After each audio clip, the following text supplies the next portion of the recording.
everybody, welcome to today. I am Vanna, very proud to represent Te Kura Onakaratia, Hobsonville Point Secondary School. It was a year ago today, I guess, that Kate and I were here listening to this very speech, and we got about 10 seconds in and we said, Greg, you were talking, and we said we should have brought our leadership team. And then about 30 seconds after that, we said we should have brought our whole staff, because we suddenly realised that this was the language that we speak, that student agency, that personalised learning was exactly what we were doing, and these tools we're going to build in for it. So it's a real privilege to be here today and to share a little bit about my happy place. We set out to redefine what secondary schooling education looks like for our learners. We didn't want a model where students were made to do NZC and it was a one-size-fits-all model. We wanted to take New Zealand curriculum and make it work for each and every individual learner. 560 learners, all on IEPs, all on an individual pathway to the best qualification that they can get. Maybe it's level 1, maybe it's level 3 with excellence. It actually doesn't matter, because it's about 560 learners being the best versions of themselves. How do we do it? We personalise through deep challenge and inquiry. We give them contexts that amaze them. We've got kids sending rockets into space currently with Rocket Lab. We've got kids making movie sets, props and models. We've got horticultural teams, agricultural teams. We've got someone designing an MRI scanner with the New Zealand medical team. Okay, so I'm going to share with you this amazing clip that Ryan came and filmed for us. I could stand here all day and talk about how awesome our school is, but let's hear from our kids.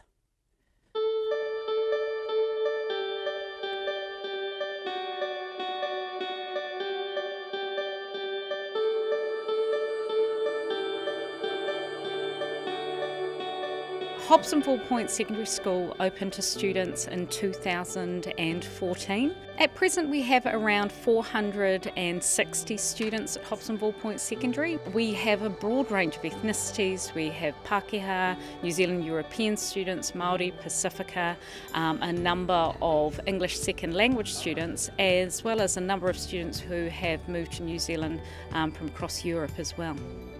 We made a decision for all of our students to have access to read and write. And the reason we did that is we believe it's a suite of tools that can help absolutely any student in and beyond the classroom.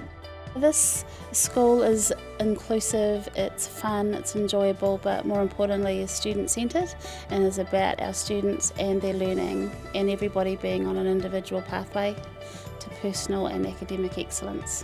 We're a very technology-rich school, and so we're really lucky to have the tools from text.help to support us with that. So the students here can use the tools at school and at home, because we push the licence out on their school email account. One of the things that we've noticed using the tools such as Read and Write means that students can use speech, they can use the MP3 tool, they can use predictive text, which means they can show the learning that they're capable of, not what they can read or not what they can write.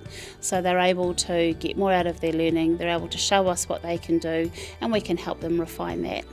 I use Read and Write all the time, and I use it with all my students. It creates the kind of classroom environment where those students who really need to use it will feel comfortable to do so.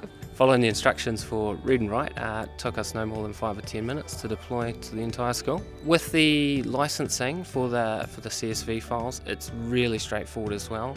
With the Google management, you're able to export the list of all the students in one hit, and then upload that in one hit to Read and Write for licensing. It couldn't be much simpler.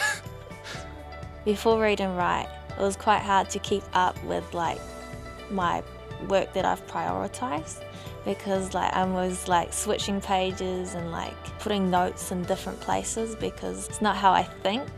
I can't just stay on one thing for an hour. I need to keep switching it up, because I keep getting different ideas at different moments. It's just easier to put it all down. Before I had Read and Write, I had problems with spelling and just overall writing. I would avoid writing as much as I could, because I didn't know how to spell a lot of words. I did the basics of it, but I couldn't. But when I got Read and Write and learned how to use it, it just really improved my writing, which a lot of teachers said to me. I would started writing longer stories. I started enjoying writing instead of avoiding it. I also use Read&Write for like Facebook posts, Twitter posts, Instagram posts. Like I just hate it when I post a Facebook post and it's like something spelt wrong in it. But like I can always just check over it, see if everything's good, and if it is, this is cool, and I can post it. And yeah. A couple of things I find difficult is my learning in maths and literacy because I have dyslexia and dyscalculia. This makes things difficult because it's hard to understand the things that the teachers are saying, and writing stuff is a lot slower because I have to take my time. I love Read&Write because it makes it a lot easier and it helps me understand a lot more things than it does when I'm just looking at a piece of paper with a lot of words on it and letters. One of the things that's been most pleasing about these last 4 years is to see the level of engagement by our students. We host visitors from throughout New Zealand and across the world every week in our school as they come to have a look at our particular model. And all of those visitors come away in quite a stage of disbelief as to the high level of understanding kids have about their learning, what they're learning, why they're learning it, and what the next steps are. And they're all impressed with that high level of engagement. So I'm getting that feedback every week from students that they feel as though learning is authentic and engaging at the school. Therefore they're happy to turn up to school, and I'm sure that contributes to the deeper learning and the great qualifications they're getting.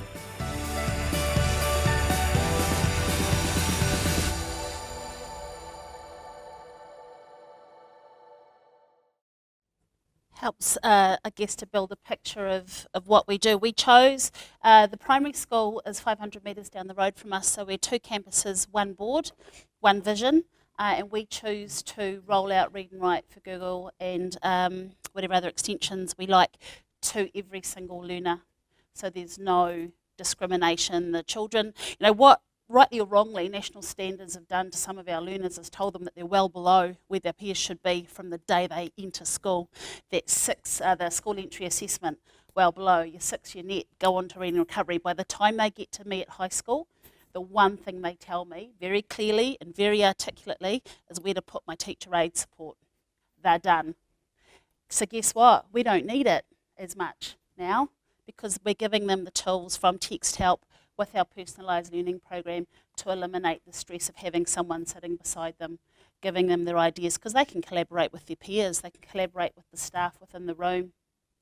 Our teacher aides aren't identified in any way other than staff, and because we're first name basis, there's no difference for that, so nobody really knows who a teacher and who a teacher aide may or may not be, because we're all just staff.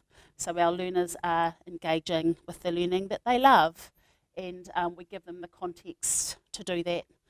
2 curriculum areas in a class, so it's not a single subject class, which also helps. But I guess it's the fact that we roll out the tools to the whole school that makes a difference from year 0 to year 13. It's a pretty special thing to be able to offer them. For our kids that can't write or find writing hard, they're making YouTube channels to present their NCA evidence. They're making podcasts. You actually don't, if you can't write, you can't write. Let's work around that. By the time we get to high school, whatever's worked for all those years at primary school or hasn't worked isn't going to shift massively, even though we're awesome. It's still there, that barrier, and I guess the fear for some of those kids is deeply inbuilt. Yeah. Is there any specific question that you want me to look at or answer to? I can keep talking. It's up to you, really. I know I've only got a couple minutes left, but you can have as long as you like. I'm interested in that question because we obviously talk about Read&Write as a toolkit, but it is a toolkit because it's one of the tools you use. And I just, like you talk about YouTube video, making it the student who couldn't write, and so why do they need to write? They could make a video. Do you know so we know that as of last year, 1 billion hours of YouTube videos watched per day, 1 billion hours per day. But there's a girl in Grace's World. There's a YouTube channel called Grace's World. It's an 11-year-old girl in Melbourne. She makes YouTube videos with Barbie dolls, and she tells social stories with Barbie dolls. And I don't know if Grace can read. I don't know if Grace can write. But she's got 750,000 followers on YouTube, And when she makes a YouTube of, say, Barbies go to first day at school, it's watched 5 million times.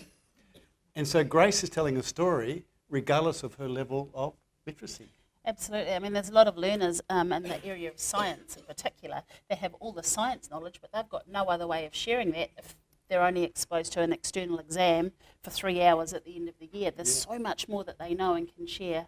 Yeah. It's not about that external, it's about the evidence in the mind, capturing that. You happy for people to come and visit your school? Come on in. We see lots of visitors every week. My timetable is really flexible. I've got the most awesome team in the world with me here today. Come join us. Yeah. Yeah, welcome. Hey, I know when you were making that video, Barb, didn't Vanna fall down the steps? Or didn't she have 2 broken legs or something? Got the scars to show it.